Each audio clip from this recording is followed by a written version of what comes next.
Bonjour. Depuis avril 2013, nous donnons la parole aux candidats des élections municipales de 2014 afin de découvrir leur programme électoral et les différences qui les caractérisent. Voici donc l'interview de Jean-Pierre Collin, réalisée le vendredi 6 décembre 2013 à la Seine-sur-Mer, dans le Var. Alors nous sommes le vendredi 6 décembre 2013, retour à la Seine-sur-Mer dans le Var. Nous sommes bien évidemment dans le cadre des élections municipales de 2014. Nous avons interviewé déjà pas mal de candidats. J'ai quelqu'un à côté de moi, j'ai lui demandé de se présenter. Bonjour. Bonjour, Jean-Pierre Collin. Je suis donc candidat aux élections municipales de la mairie de la Seine en mars 2014. Je suis socio-professionnel, chef d'entreprise d'une petite entreprise de 12 personnes. J'ai 51 ans, marié, 3 enfants. Très bien. Alors, vous avez vu les différents sujets qu'on a déjà fait par rapport aux têtes de liste, puisqu'on donne, vous le savez, la parole aux têtes de liste de cette élection municipale de la Seine-sur-Mer. Ça se passera donc fin mars 2014 avec les 2 tours. C'est la première fois que nous on se voit, et puis on aura certainement durant les 3 mois qui vont suivre l'occasion de se revoir après. On est bien d'accord ? Bien sûr, et avec grand plaisir. On est là pour commencer. Alors, généralement, c'est le grand interview. Je vous l'ai dit avant de commencer cette interview, donc on fait une petite préparation avant et on explique un petit peu qu'on est là pour faire ce qu'on appelle l'interview long, c'est-à-dire que vous êtes là pour présenter la totalité de votre programme et non pas une partie. Alors tout à fait, même si, autant le dire tout de suite, le programme n'est pas complètement encore défini, c'est tout l'intérêt d'une campagne électorale, c'est qu'un programme c'est évolutif, c'est pas gravé dans le marbre. Il y a évidemment des priorités dont on pourra parler tout à l'heure, puisque la Seine est une ville qui est en souffrance et la Seine est une ville qui a des besoins immédiats à partir de avril 2014. Très bien, alors on a, vous le savez, puisqu'on va poser les mêmes questions qu'on a déjà posées aux autres personnes interviewées, il y en aura peut-être d'autres après d'ailleurs, ce sont les mêmes thèmes, on est là pour avoir justement votre avis et probablement justement peut-être des avis différents, qu'on va poser les questions concernant ces thèmes, et puis comme je vous l'ai dit, vous avez également vocation, bien sûr, si vous avez quelque chose à dire en plus de ces thèmes, à nous le dire, on est bien d'accord. C'est clair, et ce que je vais dire tout de suite, avant même qu'on commence les questions, c'est que l'élection municipale de la Seine en mars, c'est le combat politique le plus important du Var. C'est la 2e ville du département. C'est une ville, je le répète, qui est en souffrance, parfois même plus que ça. Et aujourd'hui, il faut réellement que cette ville soit reprise en main. Donc, je vous le répète, il y a un programme, bien entendu. D'autres ont un programme également. Il y a des priorités. Surtout, ce qui est intéressant, c'est de savoir comment on les met en musique, plus que d'être dans l'incantation. Avant qu'on commence les thèmes, moi, il y a quelque chose que j'aimerais parler. Alors, c'est quelque chose que je n'ai pas encore abordé avec les autres personnes. Peut-être que je le ferai dans les prochains interviews. J'ai constaté, moi, depuis le début, puisqu'on a commencé donc en avril 2013, nous sommes donc, je vous le rappelle, le 6 décembre, j'ai constaté donc l'évolution des têtes de liste, parce qu'au départ, il y avait des têtes de liste, après, il y en a eu d'autres, etc. Je vous fais pas de dessin, mais je pense que vous comprenez de quoi je veux parler. Votre regard sur l'évolution, justement, des têtes de liste, il semble d'ailleurs, on soit arrivé donc aux têtes de liste définitives, hein, je crois qu'elles sont au nombre de 6. Vous y compris, bien sûr. Alors, c'est la magie de la démocratie, et c'est tout l'intérêt de la démocratie et des élections également. C'est bien qu'on puisse évidemment s'exprimer. Moi, j'ai souhaité être candidat il y a bien longtemps déjà, puisque j'ai commencé une campagne de terrain il y a 24 mois, avec une équipe qui est en place. Bien entendu, d'autres sont venus plus tard sur le terrain pour également se présenter. Je pense que ma marque de fabrique dans cette affaire-là, c'est le temps. Moi, j'ai voulu prendre mon temps. J'ai voulu prendre mon temps pour construire un programme. J'ai voulu prendre mon temps pour dégager les priorités de ce programme, et j'ai voulu surtout prendre mon temps pour mettre en place une équipe de qualité. Voilà quelle est la marque de fabrique de la candidature que j'incarne. Ce qui frappe d'ailleurs, vous me parlez d'équipe, puisque moi je vous m'ai reçu dans votre permanence électorale, qui est assez grande d'ailleurs, hein, se dit en passant, puisque... Pas un peu, je vous ai reçu complètement et avec grand plaisir. Oui, mais moi ce que j'ai consacré déjà, c'est que les locaux sont assez vastes, et puis par contre, l'équipe elle était là déjà, dès le matin. Hein. D'abord, c'est une équipe d'une 50aine de personnes, tous bénévoles bien entendu, qui, je vous le répète, a été construite au fil du temps, parce que quand on a commencé, on était 5-6, par la force des choses. Et puis, en rencontrant les gens, en organisant des réunions à domicile, en faisant du terrain, petit à petit, nous avons agrégé un certain nombre de personnes qui aujourd'hui passent du temps à mettre en place cette campagne, que ça soit dans les commissions thématiques que nous avons mis en place il y a plusieurs mois, que ça soit sur le terrain pour la distribution, pour le collage, que ça soit sur Internet, puisque nous avons aussi un petit service de communication dédié à Facebook. Voilà, donc effectivement tout ça fait une équipe assez pluridisciplinaire, assez homogène, même très homogène, et surtout venant de tous les quartiers de la ville. Ça c'est bien. On va commencer par les thèmes, on est parti. aussi, vous avez remarqué et vous avez vu déjà des sujets précédents, entre parenthèses. Avant qu'on commence, une opinion sur justement ce concept un petit peu particulier. Vous avez vu les sujets qu'on a déjà réalisés. On va réaliser le vôtre maintenant avec la même qualité. Je tiens à préciser d'ailleurs, au niveau qualité, on fait pour tout le monde pareil. Notre but, c'est de faire le mieux possible. Je tiens d'ailleurs à le dire, puisque je l'ai jamais dit au sein d'une interview. Le résultat, on veut qu'il soit bien. On est d'accord? Bien entendu, et c'est tout l'intérêt de votre propos et de la manière dont vous préparez vos interviews. Oui, vous avez remarqué, on est préparé un petit peu avant aussi, c'est normal. Les thèmes, donc, on commence. Donc, une série de thèmes qui concerne bien sûr la ville de la Seine-sur-Mer. Les thèmes, vous les avez déjà entendus à travers les interviews que nous avons déjà réalisées. C'est votre tour. On commence bien sûr la même question. Toujours le thème principal, les impôts et la finance, à moins qu'on ne fasse l'inverse, la finance et les impôts, l'ordre qu'on veut. C'est le sujet évidemment le plus important pour une raison simple, c'est que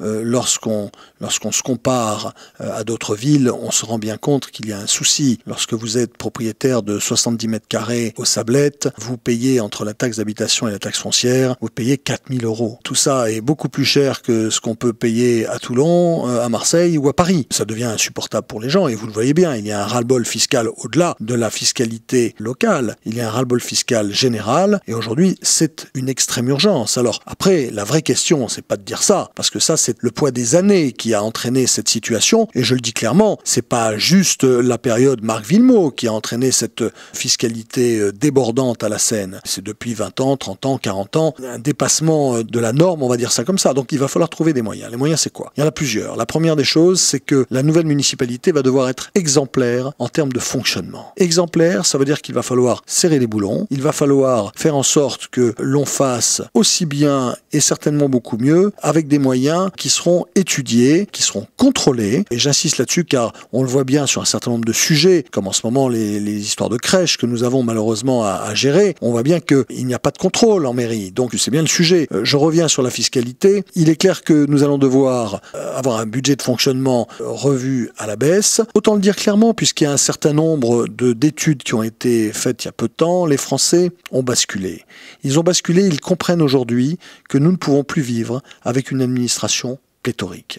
Alors, le statut de la fonction publique fait que, bien entendu, on va garder les gens qui sont en mairie, mais la réalité, c'est qu'on va en remplacer beaucoup moins que par le passé. Ça, c'est la première des choses. La deuxième, je vous le disais tout à l'heure, c'est effectivement avoir un niveau de vie, on va dire ça comme ça, qui soit exemplaire, à commencer par le maire. Le maire, aujourd'hui, ne doit plus avoir de voiture de fonction. Moi, personnellement, j'ai ma voiture, je continue à avoir ma voiture, et il faut montrer l'exemple si on veut demander des efforts aux uns et aux autres. Et le troisième sujet, c'est la renégociation de la dette. Aujourd'hui, on a un vrai problème à la Seine, c'est que l'équipe en place n'est plus crédible. Les banques ne parlent même plus à cette équipe, ne prêtent même plus à cette équipe. Donc, il faut redonner des assurances aux banquiers pour, premièrement, pouvoir renégocier les taux de la dette et, deuxièmement, pouvoir faire en sorte que les emprunts qui se finissent soient remboursés correctement. Et à ces emprunts-là, évidemment, puisque vous le savez, c'est un sujet qui est récurrent, succèdent d'autres emprunts, mais des emprunts moins importants pour faire baisser le niveau de la dette. Très bien. Alors, c'est le premier thème. On va continuer donc avec... alors, vous avez remarqué que, surtout qu'on n'est pas loin du port, on ira dans quelques instants pour prendre des photos aussi, puisque vous avez remarqué qu'il y a aussi des photos qui vont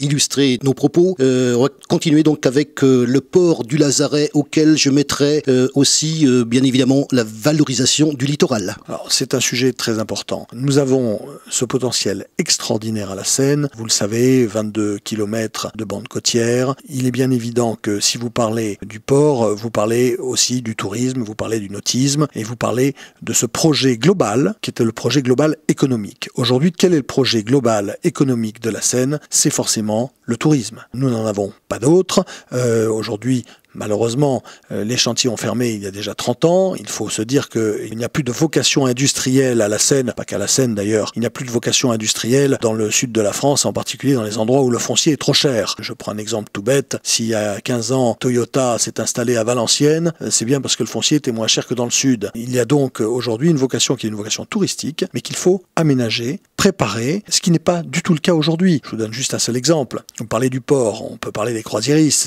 c'est juste à côté. Lorsque les pauvres croisiéristes, qui en général sont plus d'un millier à vouloir descendre du bateau pour voir ce qui se passe autour, ils se retrouvent sur une espèce de friche industrielle qui fait peur. D'ailleurs, ils remontent sur le bateau. Non seulement il n'y a pas de traducteur pour leur dire où il faut aller, on leur distribue des plans de Toulon, on leur distribue des plans de la Seine, et en plus de ça, on les laisse dans une friche industrielle. C'est pas très alléchant. Donc voilà, déjà pour commencer, le sujet plus global, après je vais rentrer dans le détail du port, mais le sujet global, c'est celui-ci, c'est-à-dire l'accueil des plaisanciers, l'accueil des croisiéristes, l'accueil des touristes. Alors le port, moi personnellement, je connais le besoin en Méditerranée du nombre d'anneaux, c'est entre 10 et 15 000.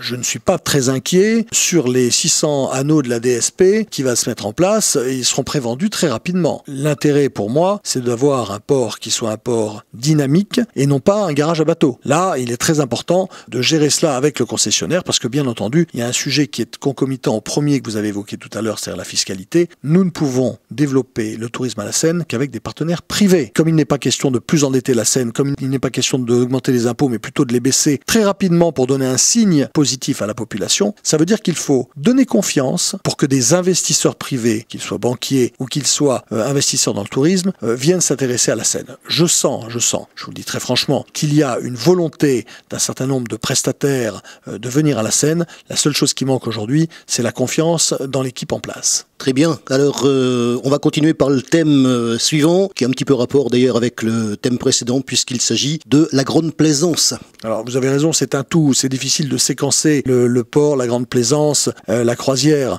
Tout ça a sa place dans la rade. N'oublions pas que nous avons des contraintes. C'est une rade militaire, bien entendu. Donc, moi, j'ai demandé à une partie de mon équipe, dont un certain nombre sont des anciens de la préfecture maritime, autant le dire, de travailler sur ce sujet pour ne pas raconter n'importe quoi. La Grande Plaisance, c'est aussi un sujet important parce qu'il y a des besoins. Et il y a des besoins, alors là pour le coup, nous avons un site qui est parfaitement protégé et tout à fait alléchant, en particulier quand il y a du Mistral, et la Grande Plaisance vient très naturellement à la Seine, et la Grande Plaisance, c'est un rapport financier important pour la ville, parce que lorsqu'on loue des quais, on les loue cher. Les Sénois voient bien en ce moment, autour du parc de la Navale, un certain nombre de bateaux magnifiques qui viennent à la Seine. Ils y viennent parce que il y a de la place, parce qu'on est protégé et parce que c'est un endroit qui est pas très loin des sites de balade, on va dire, de ces grands bateaux. Et c'est bien pour ça que j'ai mis en place une commission avec des professionnels de la plaisance,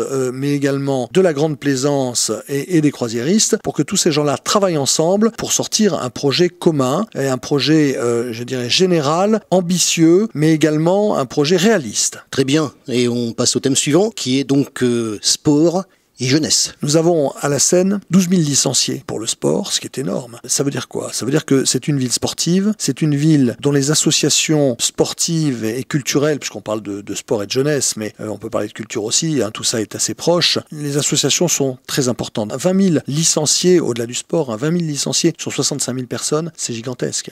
Cette ville, aujourd'hui, tient le coup grâce aux associations, grâce aux commerçants. Voilà la réalité de cette ville qui résiste, cette ville qui est quand même dans la douleur, qui est dans la difficulté. C'est grâce aux associations, et en particulier aux associations sportives, que nous avons aujourd'hui, je dirais, un plaisir de vivre à la Seine. Il faut dire aussi que le site s'y prête. C'est-à-dire qu'aujourd'hui, quand vous voulez faire du vélo, quand vous voulez courir, quand vous voulez nager, quand vous voulez jouer au rugby, quand vous voulez jouer, vous avez tout ce qu'il vous faut à la Seine. Donc là, moi je ne critique pas pour critiquer, c'est l'héritage des années passées, pas simplement des 6 années passées, des 25 ou 30 années passées, qui montrent bien que tous les élus ont eu cette sensibilité, je vais dire, associative et sociale, d'imaginer qu'à la Seine, il fallait que les associations soient de bonne qualité pour accueillir les licenciés. On peut parler justement des subventions à ces associations? Alors, bien entendu, on peut parler des subventions. Pour justement avoir ce résultat. Bien entendu, et ça c'est important. Ce qui est important aussi, c'est le contrôle de l'argent public. Parce que il ne suffit pas de donner de l'argent pour que les élus se donnent bonne conscience. C'est malheureusement ce que je vois trop souvent, par exemple, à la région, puisque je ne vous l'ai pas dit tout à l'heure, mais je suis conseiller régional, dans l'opposition de Michel Vauzel, président socialiste de la région, et je constate qu'il n'y a aucun contrôle. Et malheureusement, ce manque de contrôle est préjudiciable parce que quand on contrôle, on gère mieux, bien entendu. Aujourd'hui, il y a des subventions. Les subventions sont essentielles pour les associations car c'est le lien, le tissu social qui est important dans cette ville, dont on sait très bien qu'elle souffre pour d'autres raisons, en particulier pour la raison du chômage, qui est important, le chômage des jeunes. Donc si on n'avait pas en plus ce lien social grâce aux associations et grâce au sport en particulier, ça serait dramatique. Donc évidemment, moi je suis très attentif à ce que ce sujet soit pérennisé. C'est aussi pour ça qu'autour de moi, j'ai un certain nombre de personnes qui sont soit des présidents ou d'anciens présidents d'associations sportives ou culturelles et qui, je le dis clairement, sont très attachés à la tradition sénoise de l'association, de la vie associative. Très bien.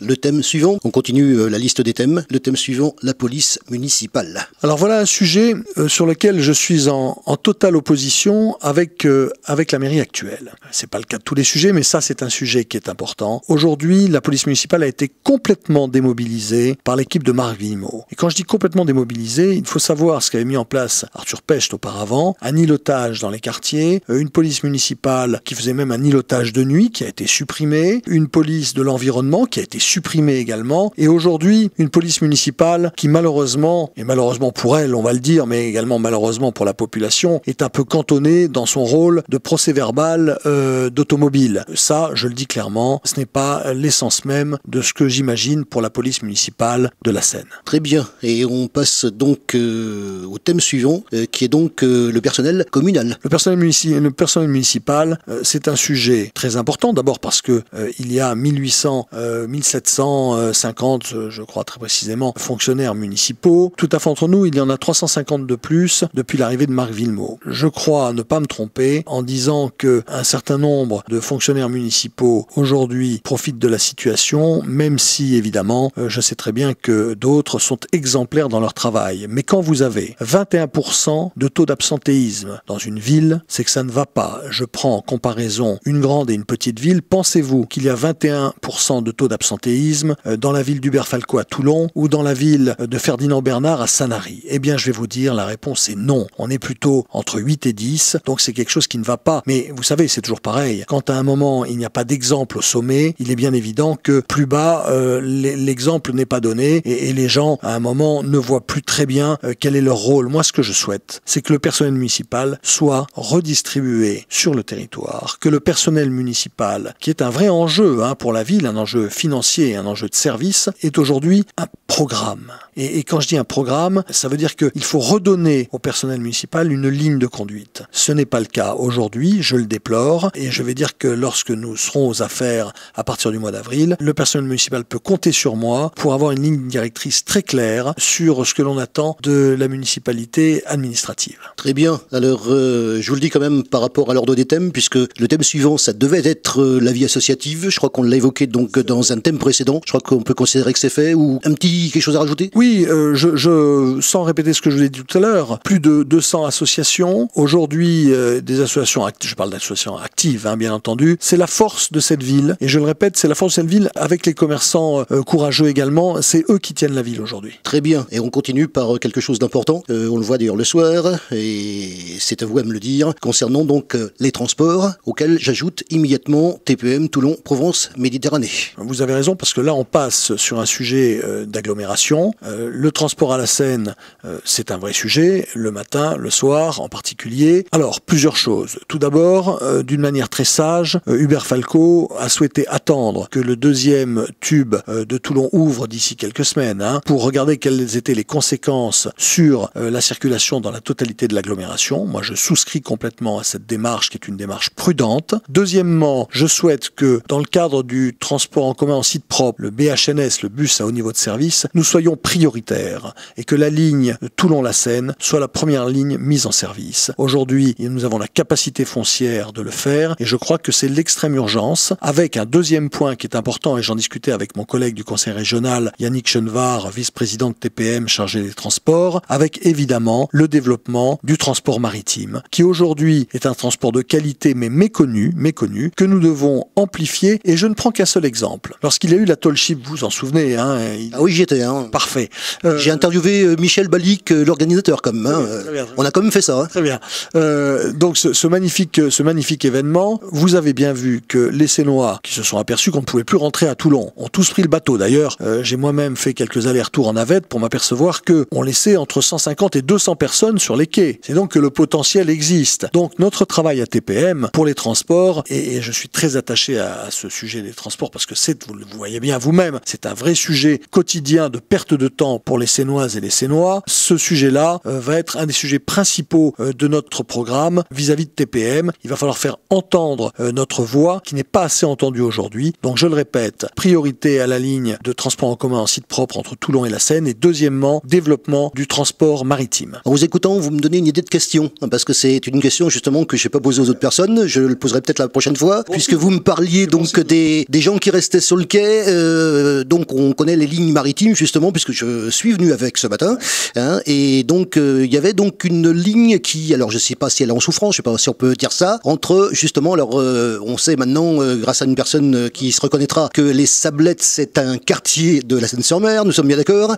Donc une ligne maritime entre les Sablettes et la Seine-Centre, c'est possible? Alors effectivement vous avez raison, puisqu'aujourd'hui ça se fait dans le sens inverse. Donc ah bon, d'accord. Voilà, ça se fait dans le sens inverse. Mais bien entendu, non seulement c'est possible, mais c'est souhaitable. Quand je parle de développement, c'est un développement dans sa globalité, comme on le voit dans d'autres villes. Vous savez, la rade de Toulon, on le dit souvent, est la plus belle rade d'Europe. Il y a d'autres villes dans le monde qui vivent avec un bassin aquatique au milieu de la ville, parce que aujourd'hui, Toulon, la Seine, Saint-Mandrier, c'est évidemment le même bassin d'emploi, le même bassin de vie. Mais quand vous prenez des villes comme Sydney ou des villes comme Hong Kong, vous voyez bien que le développement de la navigation et en particulier du transport maritime est essentiel à l'économie. Donc je souhaite exactement la même chose pour notre ville, pour notre agglomération d'un demi-million de personnes. Très bien, on va passer donc au thème suivant qui est, je pense que c'est un thème intéressant, ça concerne la sécurité. Alors vous m'avez parlé tout à l'heure de la police municipale.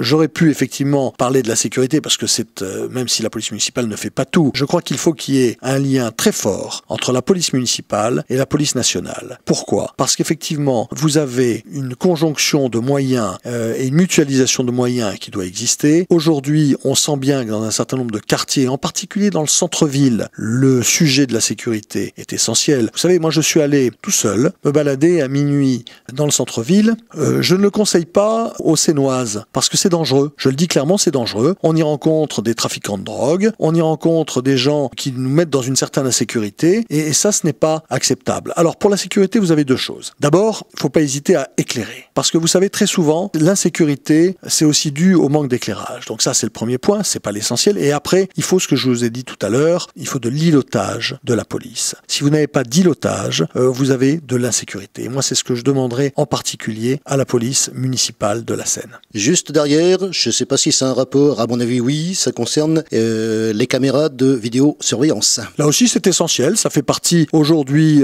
du package de la sécurité. Ce sont des caméras qui coûtent cher, donc il faut les mettre aux bons endroits. Mais vous avez des endroits qui sont assez criminogènes. On le sait puisque nous avons les rapports de la police sur ce sujet. Donc évidemment, nous savons aujourd'hui, les statistiques le montrent bien, que quand vous mettez une caméra et quand ça se sait, forcément, vous avez moins de sujets d'insécurité. J'ai donc interviewé quelqu'un récemment et donc je ne citerai pas le nom, il se reconnaîtra, puisque c'est ça aussi, le fait d'interviewer telle personne pour avoir donc justement des réponses quelquefois différentes. Il me parlait justement, et je vais vous demander votre avis sur la question, qu'il faut effectivement des caméras, mais il faut aussi des gens derrière pour voir ce que font les caméras, ou les gens qui sont filmés par les dites caméras. Vous avez raison, et là on repart sur un sujet d'intercommunalité. Moi je pense qu'il faut là aussi mutualiser, car quand vous avez un PC sécurité, tout à fait entre nous, qu'il soit à Toulon, à Olioul, à la Seine ou à Sifour, c'est pas ça l'important. L'important c'est que l'information soit donnée et que on la répercute sur le terrain. Donc là je suis pour effectivement une mutualisation des PC sécurité qui coûte très cher, vous le savez. Donc une mutualisation d'agglomération du PC sécurité, et peut-être arriverons-nous à un moment à une police non plus municipale mais une police d'agglomération. C'est un sujet auquel il faut réfléchir parce que là aussi c'est un sujet pour mutualiser les dépenses.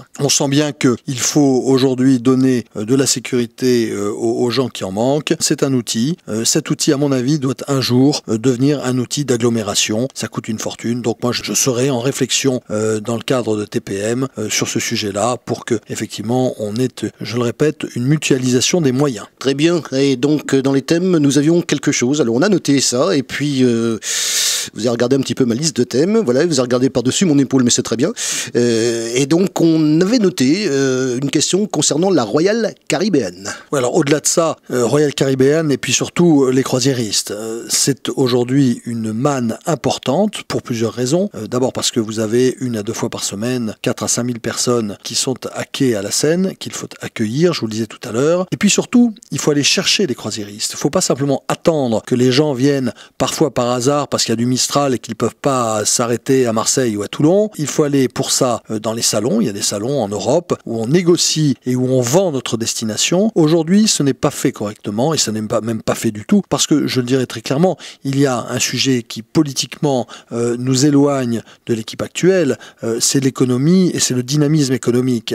Moi, je pense aujourd'hui que la solution pour la Seine, c'est une solution qui vient du dynamisme économique privé et non pas de l'économie sociale et solidaire. L'économie sociale et solidaire, il en faut bien entendu, mais c'est pas ça qui va faire le développement économique de la ville, créer des richesses dans la ville. Donc il faut aller chercher ces richesses. Pour ça, il faut des professionnels. Et moi, je me suis entouré de gens qui organisent des séminaires, qui travaillent avec les croisiéristes, qui ont des agences de voyage, donc qui connaissent parfaitement ce sujet puisque c'est leur métier. Et ces gens-là font partie de mon équipe, travaillent dans une commission de développement économique, en particulier sur le sujet de la grande plaisance et le sujet des croisières. Et là-dessus, je pense que nous avons un programme qui est certes dynamique, mais en plus très réaliste et qui demain va faire le renouveau économique de cette ville. Très bien, on continue avec un thème suivant. Moi, je l'avais, comment dirais-je, orthographié d'une certaine manière. Alors, je vais le dire d'une manière un petit peu différente cette fois-ci. PLU, ça veut dire plan local d'urbanisme. Donc la question, alors déjà, qu'est-ce que vous pensez donc du PLU actuel et faut-il le refondre? Alors, ce que je pense surtout, c'est que la ville de la Seine, ville de 63 000 habitants, 80 ou 81e ville de France, aujourd'hui n'a pas les services d'une ville de cette taille. Voilà la réalité des choses. Alors ça veut dire quoi? Ça veut dire que je ne pense pas qu'il faille augmenter le nombre d'habitants à la Seine. Je pense qu'aujourd'hui, il faut travailler sur les services que l'on peut donner aux Sénois. Je prends un exemple tout simple, le cinéma. Il n'y a pas de cinéma. Il n'y a pas une ville de plus de 30 000 habitants en France où il n'y a pas de cinéma, sauf à la Seine. Donc vous me parlez du PLU. Le PLU aujourd'hui, ça doit être un PLU qui vit. Je ne dis pas qu'il doit être parfaitement gelé et conservatoire, mais il faut faire très attention. Le but, ce n'est pas de passer de 63 000 à 75 000 personnes. Le but, c'est de donner aux 63 000 habitants le niveau de service public qui devrait être le leur. À commencer, vous le disiez tout à l'heure, par le transport, puisque imaginez 10 000 personnes de plus à la Seine, ça n'arrangerait pas nos problèmes de rentrée et de sortie de ville le matin et le soir. J'ai une question complémentaire, enfin ça fait partie des thèmes qui va compléter un petit peu ce que vous dites actuellement. Entre-temps, nous aurons donc un autre thème, et on va parler bien évidemment, alors on a évoqué le sujet tout à l'heure, ça concerne bien évidemment le centre-ville actuel. Qu'est-ce que vous pensez du centre-ville actuel? Quel axe vous souhaitez donner justement à ce thème dans votre campagne? Le centre-ville actuel, le cœur de ville, c'est un signe fort. Vous savez, cette ville a souffert depuis 30 ans. On a parlé de la fermeture des chantiers. On a parlé également on n'en a pas parlé, mais moi je vous en parle, de la fermeture de la maternité qui est un choc pour les Sénois. Et aujourd'hui, que les Sénois voient le cours Louis Blanc, qui est un symbole important de cette ville, qu'ils le voient dépérir, qu'ils voient les commerces se fermer les uns après les autres, qu'ils voient les revendeurs le déserter, c'est une catastrophe. Donc voilà une de nos priorités, puisqu'on parlait de priorité tout à l'heure, c'est de redonner et de l'animation et du dynamisme à ce cours Louis Blanc. Et pour ça, il faut rentrer dans les détails. Moi, ce qui m'intéresse dans une campagne des municipales, encore une fois, c'est pas l'incantation, c'est de rentrer dans le détail. Quand vous voyez que les commerçants sont obligés de payer une deuxième fois l'après-midi pour pouvoir sortir leurs articles, eh bien, ça veut dire quoi? Ça veut dire que le marché n'existe plus l'après-midi, tout simplement. Voilà une erreur. À un moment, trop d'impôts tue l'impôt. Et la réalité, c'est qu'aujourd'hui, en taxant sans cesse, y compris les commerçants, en essayant de réguler plus qu'à son tour les problèmes de terrasse, on décourage les gens. Est-ce que vous savez que quand on sort un menu à la Seine et qu'on le met sur la voie publique, eh bien, on paye, monsieur. Quand vous mettez le plat du jour, vous payez. Donc ça veut dire que les commerçants, les restaurateurs, ils les mettent sur une table, comme ça au moins ils n'ont pas à payer, c'est ridicule. Aujourd'hui, il faut redynamiser cette affaire. Moi, je pense qu'il faut mettre en place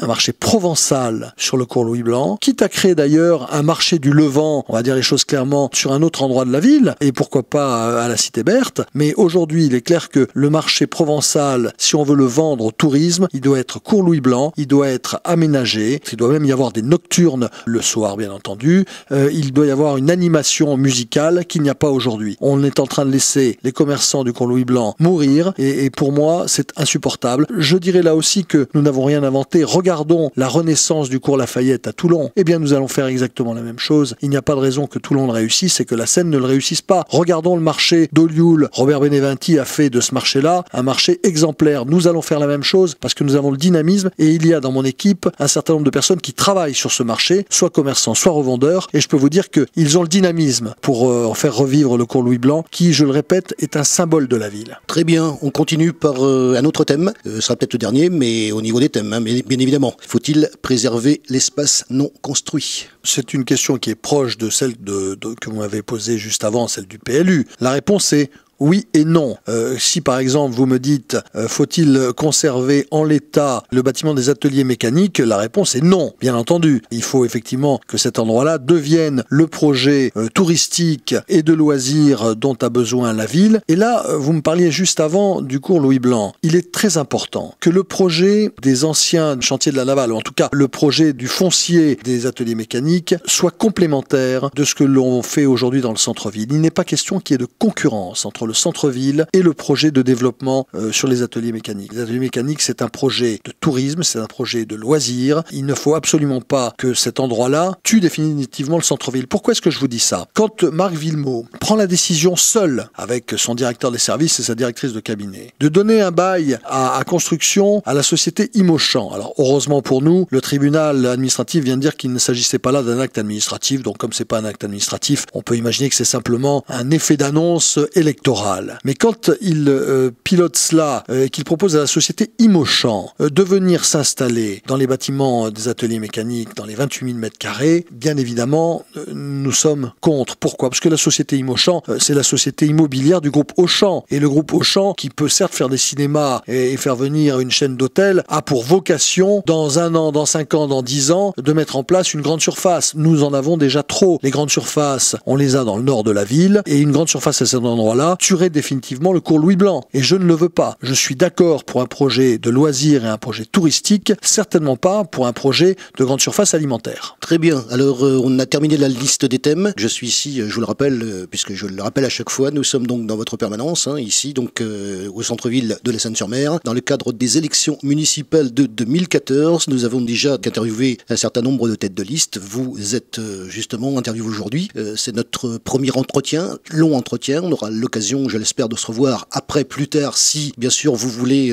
intervenir au cours de cette campagne, puisqu'il nous restera 3 mois, et donc il y aura forcément durant les mois de janvier, février et de mars, bien sûr, l'occasion de nous revoir. En attendant, en dehors de la liste d'EDEM, puisque je l'ai dit, vous avez vocation aussi à dire quelque chose concernant justement votre programme. Qu'est-ce qui caractérise justement votre programme? Il y a un certain nombre de documentations ici à votre permanence qu'on peut venir chercher d'ailleurs, hein. Alors d'abord, on va commencer par le premier thème, ce sont les valeurs. On a parlé de priorité, mais avant toute chose, moi ce qui m'intéresse, ce sont les valeurs d'une équipe, mais également les valeurs qui doivent transpirer de la totalité de notre programme. Et ce que je veux dire par là, c'est que nous avons une ville qui est une ville qui n'est pas simple, une ville dont la réputation est une ville de travail, hein, et d'autres villes sont des villes touristiques. Nous avons une image de ville de travail et demain, j'espère, retrouverons une image touristique. Mais ce qui est clair, c'est que les valeurs sénoises doivent être respectées dans le programme du candidat. Et c'est pour ça que je me suis attaché les services et en tout cas les conseils d'un certain nombre de sages, j'appelle ça le cercle des sages et le cercle des valeurs sénoises, de gens qui ont travaillé sur les chantiers, de gens qui ont été commerçants ou professions libérales, de gens qui ont été à la mairie pendant de longues années, qui sont aujourd'hui des gens qui ont fini leur vie professionnelle et qui gardent un peu cette nostalgie bien entendu, mais qui ont aussi pour intérêt de représenter les valeurs de notre ville, les valeurs que l'on retrouve, j'allais le dire en souriant, le dimanche au Stade Marquet, donc des valeurs de réalité, des valeurs familiales, des valeurs de travail, des valeurs qui sont basées sur le respect des autres, le respect des quartiers, parce qu'il y a un point qui est important à la Seine, c'est de faire en sorte que les quartiers vivent ensemble. Moi, la Seine Nord, la Seine Sud, la Seine Centre, c'est pas ça qui m'intéresse. Ce qui m'intéresse, c'est de recoudre cette ville qui aujourd'hui voit un certain clivage entre les quartiers Nord et les quartiers Sud. Bien entendu, il faut le dire clairement, il y a eu beaucoup d'investissements qui ont été faits dans la cité Berthe depuis 10 ans, il fallait le faire. Aujourd'hui, il va falloir conserver ces investissements, mais il est temps aussi de rééquilibrer. Je vous rappelle, 70% des impôts sont payés dans les quartiers Sud, qui aujourd'hui ne reçoivent pas les services qu'ils devraient avoir. Il suffit simplement de regarder l'état de la corniche de Tamaris pour se rendre compte qu'on a 50 ans de retard. Ça, c'est une des priorités, bien entendu. Parmi d'autres, on a parlé de la sécurité, on a parlé évidemment de la fiscalité, on a parlé du développement économique, on a parlé de la politique familiale, qui pour moi est très importante, mais également quelques sujets sujets comme la corniche d'Amaris, qui, si on veut faire du développement, y compris du développement touristique, est une de mes priorités très rapidement. Et je dirais même que les projets sont prêts. J'ai travaillé avec mon ami le maire de Saint-Mandrier, Gilles Vincent, sur un projet triannuel, donc un projet qui peut se mettre en place en 3 ans et qui évidemment redonnerait tout son lustre à cette corniche qui, je vous le rappelle, était la première station balnéaire de France il y a plus d'un siècle, avec des endroits qui ne sont pas assez mis en valeur et qui devraient l'être très rapidement après notre arrivée. Alors on va terminer, puisqu'il y a bien un moment, il faut conclure cette interview. Quand j'ai interviewé donc les premiers candidats, c'était en avril 2013. Nous sommes maintenant en décembre. Il y a quelques mois qui se sont écoulés. La campagne est rentrée dans une autre dynamique. Il y a des choses qui se sont passées entre avril et puis, et même avant d'ailleurs, et maintenant. Et puis on commence à voir, ici donc les équipes. Vous allez sur le terrain, vos militants vont sur le terrain. Comment ça se passe? Alors d'abord, nous avons un accueil qui est formidable parce qu'il y a une attente qui est formidable aussi, j'en ai bien conscience. Et puis surtout, nous avons un accueil qui est formidable parce que, je vous le disais en début d'interview, ma marque de fabrique, c'est le temps. Ça a été le temps de constituer une équipe également. Je le dis car c'est une des caractéristiques importantes de mon équipe. Il n'y a absolument aucun alimentaire de la politique dans mon équipe. Il n'y a que des gens qui sont amoureux de leur ville. Il n'y a que des gens qui ont des situations professionnelles qui leur permettent de s'occuper de la ville, mais qui n'attendent pas après un mandat pour gagner quelques subsides. Je le dis parce que j'ai voulu être très très clair avec mon équipe. Je n'ai pas fait de promesse qui sera premier, deuxième, troisième, cinquième adjoint. Je n'ai pas voulu cela. Et d'ailleurs, un certain nombre de personnes qui souhaitaient avoir plus d'informations nous ont quittés. Et c'est très bien, ils ne se sentaient pas bien dans notre campagne. Je le comprends tout à fait, car moi, ce que je souhaite, c'est pouvoir jusqu'au bout de la campagne tester les gens, pouvoir regarder effectivement quelles sont leurs qualités pour faire de bons élus à partir d'avril prochain. Donc ça, c'est un point qui est très important.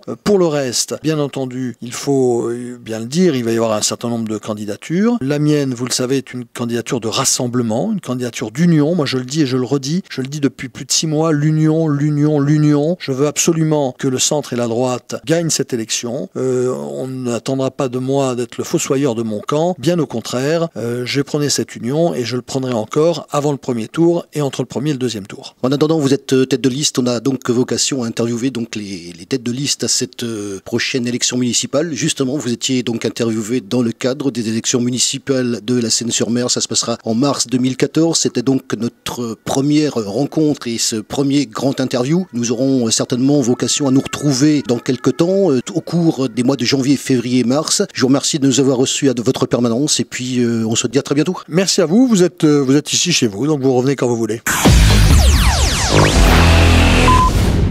Voici donc les autres personnalités têtes de liste pour les élections municipales de 2014 et pouvant aussi faire l'objet d'une interview dans ce cadre très précis. Marc Villemot, actuel maire de la Seine-sur-Mer, Parti socialiste. Philippe Vittel, UMP. Jean-Pierre Collin, Union de la droite et du centre. Daniel Canepa, sans étiquette. Gilbert Péréa, Association Sauvons la Seine. Damien Gutiérrez, Front National. Je serai ravi de pouvoir interviewer ces autres personnalités dans les mêmes conditions. Retrouvez les autres sujets sur la chaîne YouTube KXTC Podcast. Je vous souhaite une excellente matinée et je vous retrouve très très vite sur un prochain reportage pour KXTC Podcast.